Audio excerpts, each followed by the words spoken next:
Buenas tardes. Estamos ante el escritor Wilfredo Silva Mudarra, el día de hoy aquí en una invitación en la ciudad de La Merced, en Chanchamayo. Wilfredo es escritor, es crítico, periodista y amante de la literatura. ¿Cómo está, Wilfredo? ¿Qué tal? ¿Qué tal, Lenny? Un saludo muy cordial a tu persona. En primer lugar, agradecerte, pues nos has hecho conocer esta ciudad el día de ayer, hay que decirlo. Tú y la Orden de Alvariño hicieron un buen evento en el que tuvimos una concurrencia de más de 100 personas, de muchas jóvenes y muchos jóvenes también que estuvieron en el evento. Y mi primera pregunta iría, ¿por qué este amor o este interés por la literatura y para que llegue también aquí a Chanchamayo? Bien, es bueno indicar de que estamos pues en la Merced Chanchamayo, ¿no? Dentro de la región Junín, y esta es una de las zonas maravillosas que tenemos solamente a 6 horas de la ciudad capital. Nosotros somos, diríamos, autodidactas en la situación literaria, hemos leído bastante. Yo tenía una formación en ciencias económicas, pero posteriormente me di cuenta que no era la profesión que yo debía seguir. Me gustó mucho las letras y estudiamos periodismo, donde desempeñamos en Selva Central un periodismo, diríamos así, de prensa escrita. Y siempre nos ha agradado escribir, sobre todo rescatar la mitología, la tradición, el acervo cultural que existe en Selva Central, una zona tan importante, tal vez avasallada en cierta forma por una corriente de la sierra. Y bueno, hemos querido rescatar la tradición que tenemos. Te cuento de que nosotros desde niños, La Merced era una ciudad tan atrasada donde la energía eléctrica pues era a las 6 de la tarde y se prendían los faroles, y a las 11 de la noche prácticamente se apagaba todo. Donde, bueno, había noches tan importantes todavía. Estábamos en Luna Nueva, y todas las familias teníamos las costumbres de salir pues a sentarnos en las veredas. Las mamás, los papás nos contaban cosas fantásticas, ¿no?, de lo que sucedía por acá, y hemos tratado pues nosotros de recuperar eso, ¿no? Te hablo de los años, inicios de los años 60, que éramos muy niños nosotros, y hemos tratado de plasmar todo ello. Aparte, he querido recuperar, siempre ha habido una historia, pero no cronológicamente como debía haber sido, la historia de Chanchamayo. Entonces, esta es una zona muy importante de Lenin. Te cuento de que en 1742, el 2 de junio, se da el primer grito libertario de Perú acá con Juan Santos Atahualpa. Juan Santos Atahualpa recorrió todas estas zonas, es un asháninga de mucha cultura. Él vivió en Europa, vivió con los jesuitas, tuvo amistades con ingleses, y pues hizo verdaderamente quien lucha, hace un liderazgo por recuperar, diríamos así, pues, y librarnos del yugo español. Él estuvo por acá, siempre se cuenta mucho de él. Toda esta zona, y la independencia, que el primer grito que lo da en el Gran Paconaco. Es muy importante de que 8 años antes que Túpac Amaru se levantara en Tinta, lo hace Juan Santos Atahualpa en estas tierras. Yo veo ese gran amor, esa gran pasión que tú sientes por estas tierras, por revalorar la historia de la selva, por interesarte también mucho en lo que es Chanchamayo y La Merced. Y veo también que eres un impulsor de lo que sería la cultura y la literatura.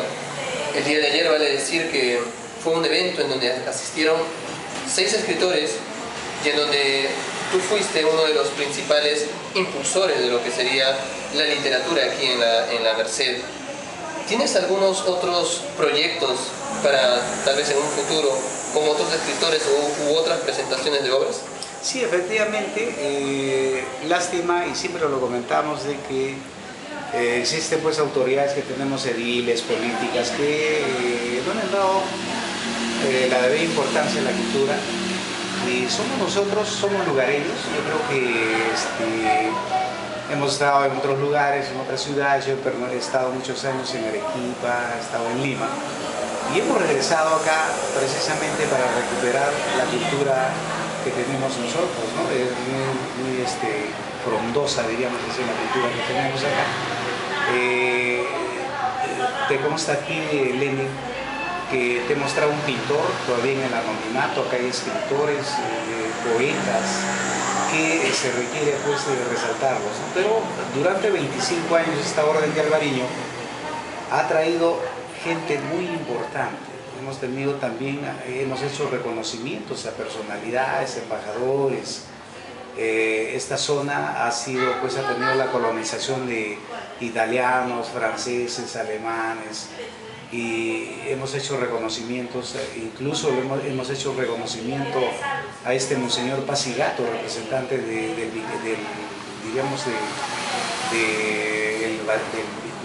Vaticano. Hemos estado con él, hemos tenido muchísimos elementos importantes. Siempre esta organización ha propiciado juegos florales en colegios, literatura, declamación, pintura, etcétera, ¿no? Música. Siempre hemos estado vinculados, y el fundador, lastimosamente, el año pasado falleció, el doctor Moisés Uribe Escudero. Él fue uno de los fundadores de la Orden de Alvariño, pero hemos quedado pues un grupo que queremos seguir la secuencia, ¿no? De seguir promocionando la cultura en la zona de Selva Central. El día de hoy estamos viendo un libro tuyo titulado Entre Brujas y Pichtacos. Mi primera pregunta sería, ¿por qué interesarte por el tema del pichtaco y por qué, sobre todo, el pichtaco aquí en la selva? Bueno, la selva encierra siempre un misterio, ¿no? Es fantasmagórico, el mundo cosmovisión lo llevan muy bien, y estos personajes han sido, diríamos así, la tradición muy palpante en los primeros habitantes de acá, y son los cuentos que nos han contado las abuelas, las mamás y todo. Entonces yo he querido llevarlo porque te decía de que ha habido un avasallamiento cultural de parte de la sierra, ¿no? Que desconoce la historia de nosotros, las tradiciones, los mitos y leyendas, y nosotros pues hemos querido impulsar. Hemos hecho libros de historia, la historia de los distritos de Chanchamayo. En diciembre del año pasado, del 2012, no lo hemos presentado el libro, pero tenemos un libro que se llama Presencia Evangélica del Vicariato de San Ramón, ¿no? Los sacerdotes tuvieron muchísima importancia acá en la situación de la fundación y colonización de muchísimos pueblos importantes. Tenemos a Jerónimo Jiménez, que viniendo desde Huancabamba descubre el río Perené y funda la ciudad de la Merced, ¿no? Antes se llamaba Buenaventura de Quimí, y bueno, para nosotros muchísimos sacerdotes, tal vez desde la posición de otros críticos, critican a ellos, la redundancia, pero hay que reconocer pues que son personas que a veces estos sacerdotes ocuparon cargos ediles, fueron líderes en la población, algunos gestionaron la energía eléctrica, el agua potable, entonces había que hacerles un reconocimiento a ellos. Tú casi has respondido a una de mis preguntas. Un tema muy importante para la literatura es la oralidad. Muchas veces se pierde, pues no se plasma en un texto escrito o adquiere ciertas variaciones, como muchos de los textos que nosotros encontramos. Un caso particular sería la historia de la Xique. Y dentro de Entre Brujas y Pichtacos yo encuentro mucho de oralidad, encuentro mucho de lo que tú decías, historias tal vez del vecino, de la abuela, de un familiar que relataba. ¿Cuánto de la oralidad hay en ese libro? ¿Cuánto tú has podido recopilar de la oralidad entre tu libro Entre Brujas y Pichtacos? Entre Brujas y Pichtacos tiene 15 cuentos. La verdad es que yo soy pues de la generación, diríamos así, de los 60, y se han recuperado 15 cuentos de mayor difusión que las abuelitas nos han contado, en los colegios los profesores siempre nos han contado, y era importante recopilar, ¿no? Entonces, no solamente este libro Entre Brujas y Pistacos, he tenido otras ediciones que se han agotado de los personajes populares, o sea, los personajes tan importantes. Por ejemplo, tenemos un personaje que se llamaba Cachiche. Era un personaje que cuestionaba, por ejemplo, a ciudadanos que habían venido de otros lugares y que hacían ciertos abusos acá, ¿no? Y él sabía la biografía de todos ellos y las partes pues, que los libros habían tenido defectos en su vida en la comunidad, con su familia, y este señor le sacaba los trapitos, diríamos así, al sol. Y era muy importante Cachiche, siempre dijimos ojalá que Cachiche siempre esté con nosotros, porque cuestionaba a gente pues, que hacía abusos acá, ¿no? Y tuvimos muchísimos personajes folclóricos que yo traté de recuperar en un libro de personajes de Sinchamay. Entonces también hemos hecho de mitos, tenemos diferentes, diríamos así, personajes de diferente clase social que hicieron muchísimo comentario posteriormente en las generaciones en que yo estaba. Entonces eso se ha tratado de recuperar. Y bueno, también he escrito novelas, Lenin. Una de las novelas que me ha satisfecho bastante son La sangre de la coca, traducido al inglés por Amazon.com, que lo he editado en online. Y bueno, es una de las obras que me ha agradado haberlo hecho con bastante pasión. Antes de entrar a La sangre de la coca, que es otra obra que yo pude tener en mis manos, yo quisiera resaltar algo de Entre Brujas y Pistacos, y estos son los dibujos que tú colocas y que tienen total relación con las historias. Dime, ¿tú colocas estos dibujos con total intención para que el lector pueda entender los cuentos o los relatos que tú realizas? Sí, ¿o hay alguna otra intención aquí? No, sí, efectivamente, no hemos querido ilustrar. Hemos tenido ciertos amigos ahí que nos han apoyado en la ilustración, entonces para darnos un poquito más de dirección sobre el cuento, lo hemos hecho. Yo creo que te decía Lenin de que acá, por ejemplo, quien produce un libro, quien edita un libro, no tenemos correctores, no tenemos editores, entonces lo hacemos casi artesanalmente, pero te digo de que estamos ahí, ¿no? Tratando por medios limitados editar pues, libros que nos puedan a la nueva generación incentivar, digamos, que tenemos personalidad, ¿no? Que tenemos un estilo, que tenemos un origen. Eso es lo que hemos querido nosotros trasladar. Entre Brujas y Pistacos tiene una temática variada, pero encuentro por ahí que una constante es el tema de la iglesia. Por ejemplo, recuerdo una historia en donde una muchacha se queda encerrada en una iglesia y que había por ahí una frase que decía que una iglesia era peor que un cementerio porque las ánimas en las noches visitaban las iglesias. Ese tema de lo religioso que aparece dentro de tu libro, ¿por qué tú lo tomas? ¿Es una especie de crítica o es simplemente las historias que te narraron? Las historias que nos narraron.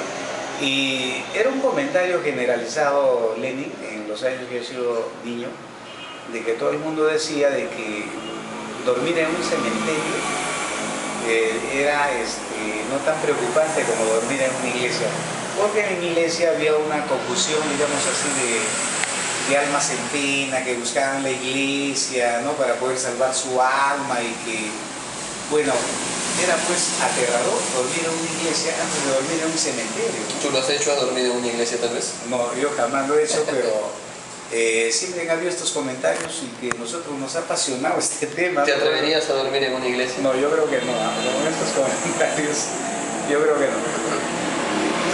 ¿Cuánto hay de Chanchamayo en este libro? Todo.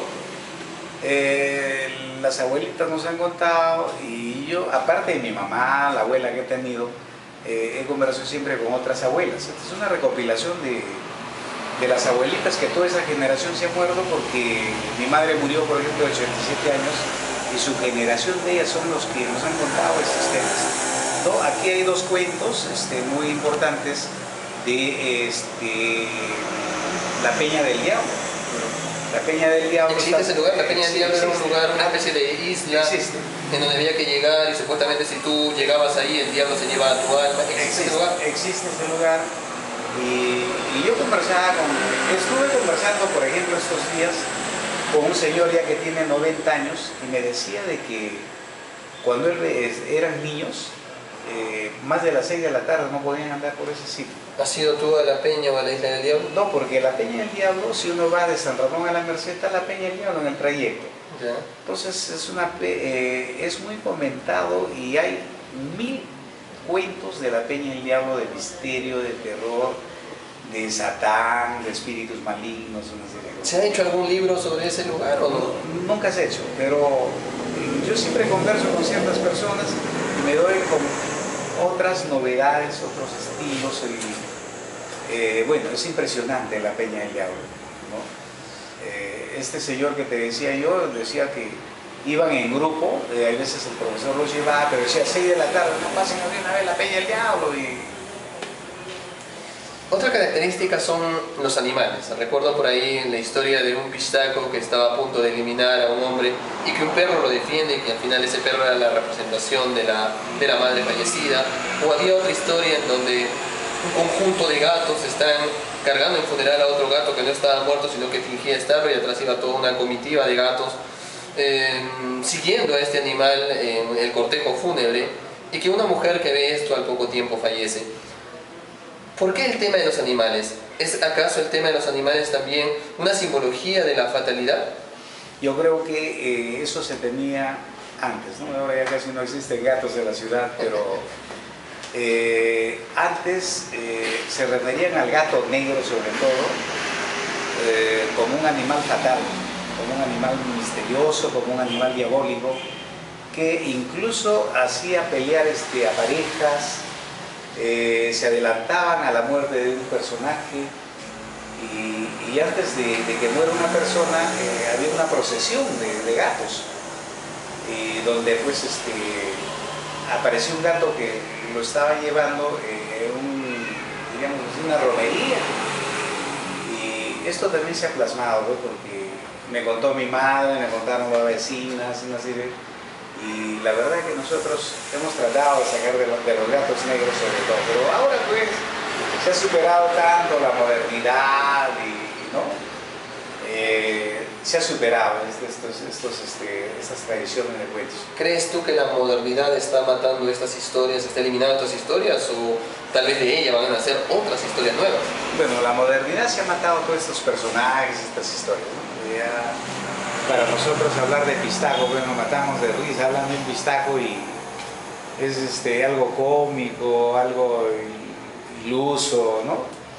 Pero antes, esta zona se hablaba de pistacos que mataban a una persona porque se sacaba el aceite, y el aceite lo compraba el mismo Estado para maquinarias finas, para motores de aviones, una serie de cosas.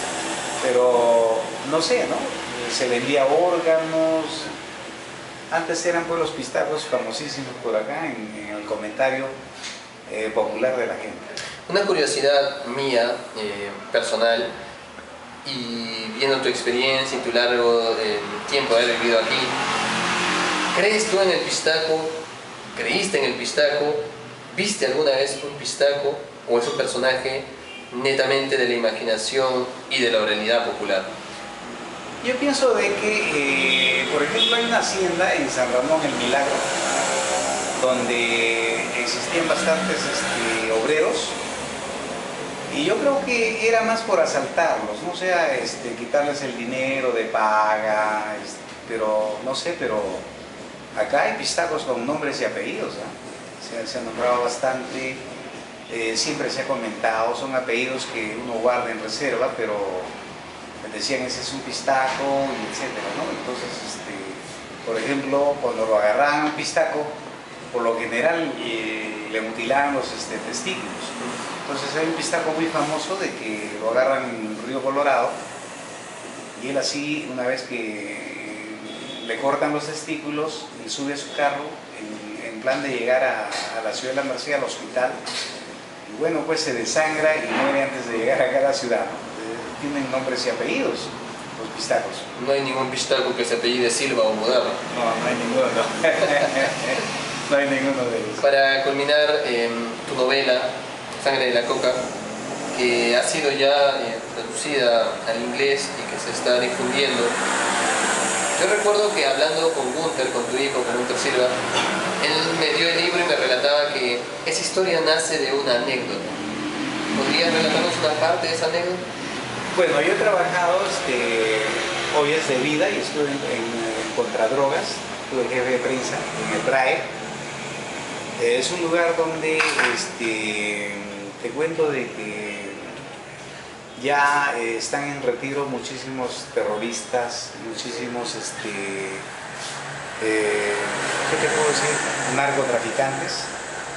Entonces me apasionó porque en ciertas reuniones en las tardes, cuando estábamos allá trabajando, conversábamos con personas de que todos coincidían en un personaje, ¿no? Y este es el protagonista de la novela precisamente, porque era de acá de Chanchamayo, trabajó en el Bolsón del Guayaga, entonces fue un narco que sobresalió. Entonces, por donde hemos pasado, hay una zona que se llama Nicandares, vive ahí, su familia, todo. Entonces, cerca de acá, a cuarto de hora de La Merced, es un personaje de que posteriormente se fuga a México, está en Miami, y luego hay una trayectoria de este señor muy grande, ¿no? Como narcotraficante. Entonces, todo ello nace ahí en el drama. Y aparte de ello, pues hay una correlación, diríamos así, de un traquetero que estuvo en el Bolsón del Guayaga y que colabora en el libro. Él narra una serie de cosas muy importantes. O sea, aparte, Lenin, hemos hecho esta novela que se llama Complot en Pichanaque, donde muchísima gente, de la capital sobre todo, no sabe que en Pichanaque se gesta esta toma de la embajada de Japón, ¿no? Todos los personajes que participan en la embajada de Japón son de realidad y ellos han vivido en Pichanaque, ¿no? El árabe me he olvidado su apellido, el Rudy Martínez, creo, Rudy Martínez Fernández, algo así, el Coné. Todos los personajes, incluyendo a una de las chicas de 16 años que su señora madre se acerca a la embajada y le dice: por favor, hijita, retírate de ahí, ¿qué haces? Está en la prensa internacional. Esta chica es de acá de San Chilio, del distrito de San Luis de Chihuahua. O sea, todos los emerretistas son de acá de la zona, todos en Pichanaque, ¿no? Y nosotros lo hemos hecho cuento para tampoco complicarnos pues, el asunto de que nos vengan a investigar. Sí, exactamente. Está en novela, está novelado, pero la historia de Pichanaque es el lugar donde se organiza la toma de la embajada de Japón. Es un tema que ayer hablaban algunos organizadores en el evento, de que tú habías citado incluso algunos nombres, pero que tú sabes que la literatura y la ficción se presta entonces a confundir la realidad y lo que no es, ¿no? Claro. Yo te agradezco, Wilfredo, esta charla, y te agradezco en nombre mío y en nombre de cada uno de los escritores que estuvo el día de ayer, cada uno de ellos: Germán Rodríguez, Carlos de la Torre Paredes, Henry Quintanilla, Jorge Ureta, Kiki, representante de la Cantuta Alegre, y Héctor Mesa Parra, que estuvimos el día de ayer. Te agradecemos mucho estos eventos que tú vienes organizando, y espero que también dentro de muy poco nos veamos en otros eventos y que se siga difundiendo lo que es la literatura, ese amor que uno tiene por la literatura sin esperar nada a cambio, simplemente intentando llevar nuestras obras, intentando llevar todo lo que nosotros queremos para que la gente pueda aprender un poquito más, y que no se base la literatura simplemente en uno o dos representantes, sino que sepan que en cada lugar, en cada rincón del Perú, siempre hay un amante de la literatura que está dispuesto a dejarlo y a darlo todo por ella. Muy bien, Lenin, yo estoy también, para mí ha sido un honor que venga tan distinguida gente vinculada al mundo literario y que le ha dado pues una resonancia muy importante acá a la juventud de Chalchamaina. Yo espero de que prosigan, diríamos así, viniendo para poderse seguir en esta ardua lucha de las letras, de la lectura, que a veces sufrimos nosotros ciertos desconciertos, ¿no?, de parte de las autoridades, pero vamos a estar pues nosotros, somos soldados de la literatura y vamos a seguir luchando para que en esta parte de la selva central, una zona muy importante del país, pueda seguirse difundiendo la cultura literaria. Muchas gracias. Muchas gracias, mi querido soldado de la literatura, y sigamos en esta lucha. Muchas gracias. Muchas gracias, Wilfredo. Muchas gracias.